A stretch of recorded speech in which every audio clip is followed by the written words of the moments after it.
Hi everyone and welcome back. According to data from the World Health Organization, India's elderly population is going to go from around 65 million to 227 million by 2030. As the demographic makeup of the country shifts, a lot of how the economy functions will start to shift as well. So in today's video, we're going to talk about these forthcoming demographic shifts in India, the silver economy, and the effect that it's going to have on the country in general.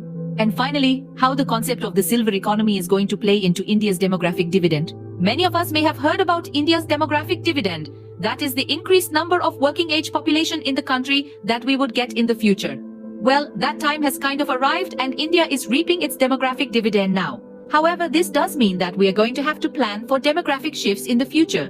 Many countries like China and Japan are facing the adverse effects of demographic shifts and especially population aging recently. This is sure to have large-scale economic and financial effects on a country as big as India. According to more recent data from the National Statistical Office, by 2031, we will have 19.4 crore senior citizens in our country. This transition is actually dependent on states as well. Certain states like Tamil Nadu and Kerala already have a higher percentage population of seniors in their state as compared to the national average. States like Tamil Nadu and Kerala are projected to have about 20% of their population to be above 60 by 2031. According to a study published in Lancet from 1990, the life expectancy of the average Indian has increased from 60 years to around 70 years. To add to this, as India becomes more developed, the fertility rates in the country are dropping as well, which means that India's population growth is also not going to increase the same way it was before. So we're in a situation where our population is going to start aging at a slightly faster rate and where Indians are going to be healthier far later into their lives than they were before. What this means is that there is going to be a sizable population of the elderly and senior citizens coming into this country over the next decade. While this shift in demographics can actually pose a challenge for the country, it does present a silver lining as well. What is the silver economy? That's where we come to the main topic of this video, which is the silver economy.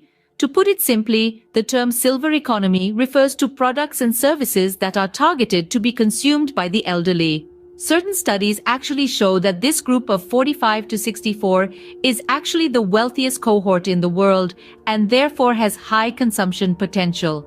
As these demographic shifts take place all over the world, governments are also putting their energy into understanding the potential of the silver economy. In fact, a study conducted by Oxford Economics in the EU shows that the European silver economy could be so large that on its own, it would probably be the third largest economy in the world after the US and China. Further, apart from demographic shifts, we have been seeing societal and cultural shifts in India as well. In fact, data from the 2011 census showed that 52% of Indians live in nuclear families, and this number has probably only increased in the last decade. As the amount of nuclear families increase and as the attitude towards them changes, we can expect more of the elderly to be living independently and therefore participate in the silver economy as well. Further, as compared to other developed economies, what makes them different? The elder care industry in India is actually underdeveloped and much smaller than its international counterparts. The recognition of the importance of seniors and the silver economy is being shown in the policy push that we're seeing from the government. In fact, in December 2020, the government came up with the draft national policy for senior citizens. This policy aims to set the appropriate regulations and standards for things like tax structures and even subsidized financing in recognition of the economic potential of the silver economy. The government is also trying to set up an incubator called SAGE, which is known as the Senior Aging Growth Engine. This incubator will promote companies that are creating products and services that will cater directly to the elderly and therefore the silver economy. Now let's come to the connection between senior living in India, the silver economy, and real estate in India. As nuclear families increase and as people tend to migrate more across the country for work, it means that more independent seniors will require different kinds of living solutions over the coming decades. Further reports suggest that in the recent cohort of retirees, people that have just retired, there is a lot more purchasing power in that group.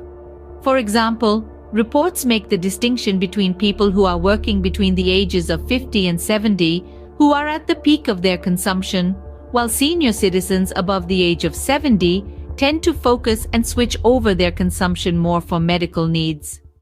There has always been a bit of stigma in India when it comes to the concept of old age homes. A recent housing.com report also talks about how, in the past, old age and elderly care homes were pretty much run through the social sector, with a primary focus on healthcare.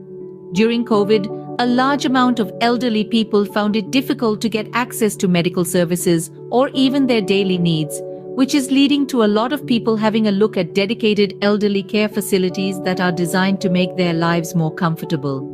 This includes a focus on healthcare provision and wellness for the occupants, along with maximizing the amount of social spaces and the amenities provided to these residents. In some senior living communities, this emphasis on community led to the creation of housing units optimized for usable space. The design of such spaces also needs to keep in mind provisions for the service provider to help the residents take care of their basic daily needs. In a conversation with the CEO of a senior living communities company, these facilities were described as being an apartment building at the front and a hotel at the back. In today's market in India, both a sale and rental model for such properties is available. A lot of these developers are selling the flats to consumers along with a higher maintenance fee, given the level of services that are being provided. The same housing.com report also shows that the split is kind of skewed towards outright sale, with 60% of the projects in India in this market being ready for outright sale, with only 27% using the lease model. We mentioned that southern states have a slightly different demographic makeup and may have about 20% of their population as senior citizens by the year 2031. About 70% of the dedicated senior living projects that we've seen in India are actually based in South India. As we mentioned before, there is a definite gradation in the types of facilities available for senior living in India. The main factor here seems to be the level of medical care and attention that is provided, along with the actual space. The category here seems to be independent living, with large complexes purposely built by developers with a special focus on healthcare and increased amenities for the residents. Further along this gradation are skilled nursing care facilities, where 24/7 medical support for the occupants is required. Further, this is an end-user and service-driven industry, which means that there isn't much of an expectation in terms of appreciation or financial gain from the asset, as much as there is of quality of life in the community that the person is going to live in. The same report also suggests that this industry is so large that over time, this vertical could become its own different asset class in Indian real estate. A major caveat here is that the demand for such facilities is expected to increase significantly in the coming years, and there is a need for more developers to enter this space and provide quality senior living options for the growing elderly population in India. Conclusion is that when we talk about senior living and the silver economy, we're mostly talking about affluent seniors that can afford to live independently. This may not be the case for everyone, and there is a question to be asked about the baseline level of care that a lot of these senior citizens might receive. Further, in a lot of things like retirement savings, India actually lags behind the world. And while these demographic shifts might present an opportunity in the form of senior living or a silver lining in terms of the silver economy in general, it's interesting to see how we will adapt our economy to the increasing number of seniors in India in the coming decades.